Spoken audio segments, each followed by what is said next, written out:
on the road to reform. Myanmar has seen great changes in recent years, changes that have been welcomed by the West. Now, for the first time in 47 years, Myanmar's leader was welcomed to Washington. We are trying our best with our efforts to have political and economic reforms in our country. But we will also need the assistance and understanding from the international community, including the United States. U.S. President Barack Obama encouraged Myanmar to preserve its moves toward correct political reform. We very much appreciate your efforts and leadership in leading Myanmar in a new direction, and we want you to know that the United States will make every effort to assist you on what I know is a long and sometimes difficult, but ultimately correct path to follow. It's a huge change from just a few years ago, when Myanmar was treated as a pariah by the Western world. Myanmar's current leadership has been in power since 1962, the board, with Aung San Suu Kyi winning a seat in parliament. With general elections set for 2015, Suu Kyi is widely expected to win. However, the 68-year-old woman believes Myanmar's reform still has a long way to go. There is no transparency in Myanmar's justice system, and the administrative branch has too much influence. The judicial system has to be independent to be credible. If she does come to power, she'll also have other problems to contend with. Sectarian violence is on the rise, casting a dark cloud over the reform process. Much of the conflict is centered in the western state of Rakhine, where nearly 200 people have died in conflicts between Rakhine Buddhists and the Rohingya Muslim minority. In 2012 alone, 140,000 people were made homeless by the ongoing violence. And this is a big challenge during a difficult transition. But Saint's U.S. visit is a symbol of international acceptance after years of isolation. American and European sanctions are being lifted, which is good news for a struggling economy. With its market opening up to the world, the country is enjoying more foreign investment than ever before as reforms continue. Very interesting story about Myanmar. To talk more about Myanmar opening up, with us from Washington, D.C. is Ambassador Priscilla Clapp, former Chief of Mission of the U.S. Embassy in Myanmar and presently with the Asia Society.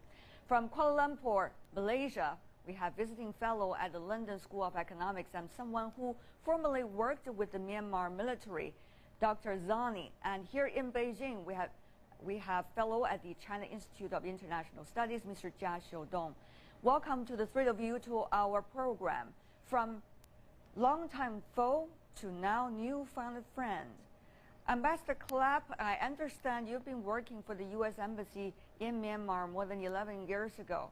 What do you think about the nature of relations between the two countries, Myanmar and the U.S.? What do you think the two countries are looking for in this bilateral relations?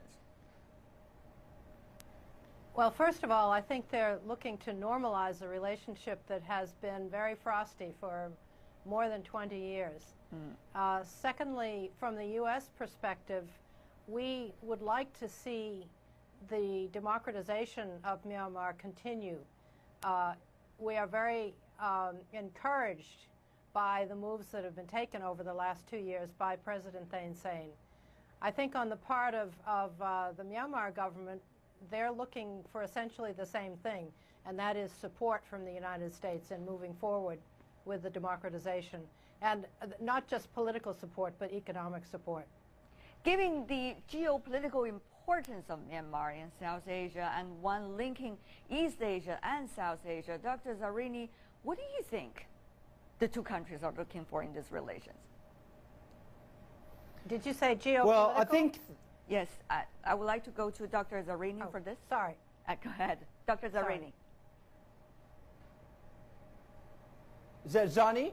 Yes, Dr. Zani, go ahead. Yes. Well, in one word, China. You know, like what defines the new U.S. policy towards Burma is neither democracy, democratization, nor human rights.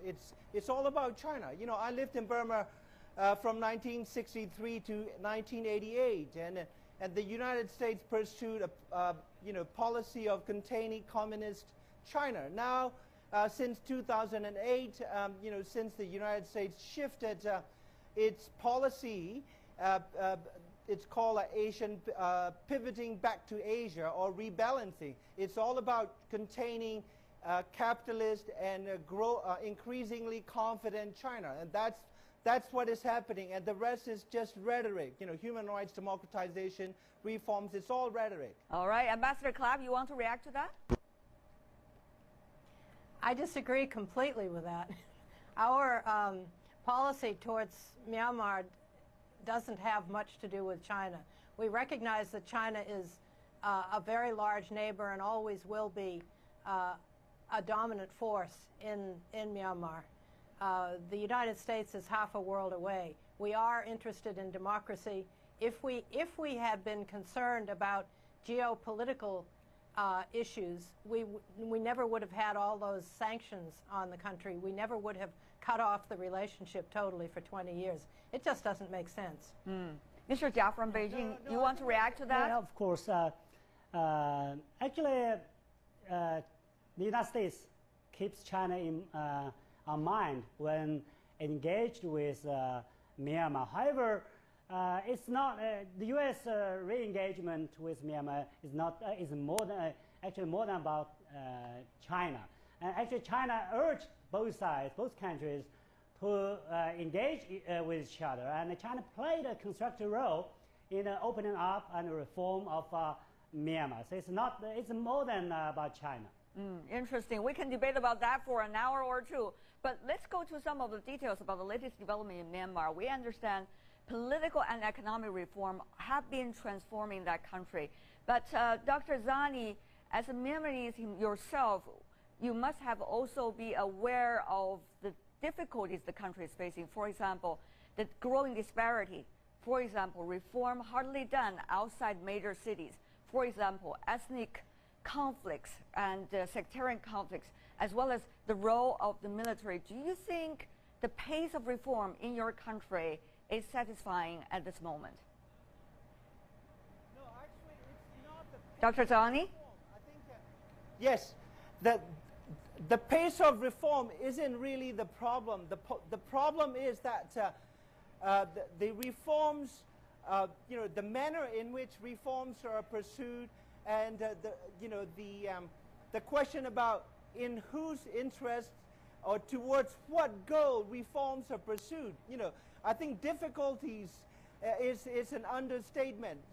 If you look at the so-called sectarian violence between Rakhine Buddhists and Rohingya Muslims in Western Burma last year, even the more conservative but very credible international human rights organizations such as Human Rights Watch, based in New York, calls what is happening, what has been happening in Western Burma, crimes against humanity and ethnic cleansing, backed by the security forces that only take order from the highest level of government in Naypyidaw. And so I think the issues here are, not just simply that, the pace of the reform, but the reforms are pursued almost entirely, towards the goal of strengthening the military and its economic interests. And that is what is most worrying. I see your point. Ambassador Clapp, given your knowledge about Myanmar and the current situation,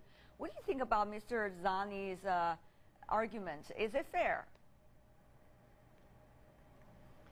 I tend not to agree with the arguments that he's making. I think there are different actors in Myanmar. There are the reformers and there are those that feel threatened by the reforms. I do agree that there are enormous economic disparities in the country that have to be addressed. I think that President Thein Sein is trying to address that, but there are others who have a lot of control over the economy who are resisting.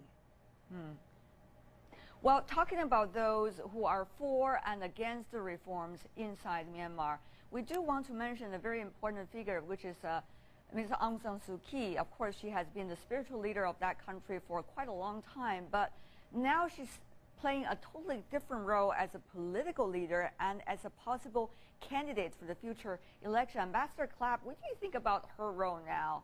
And do you think she will be working with the government? Or what is likely to be the chemistry between her and the current administration? Well, you could say that she's already working with the government, because when she was elected to the parliament, she actually became part of the government. And in that capacity, she works very closely with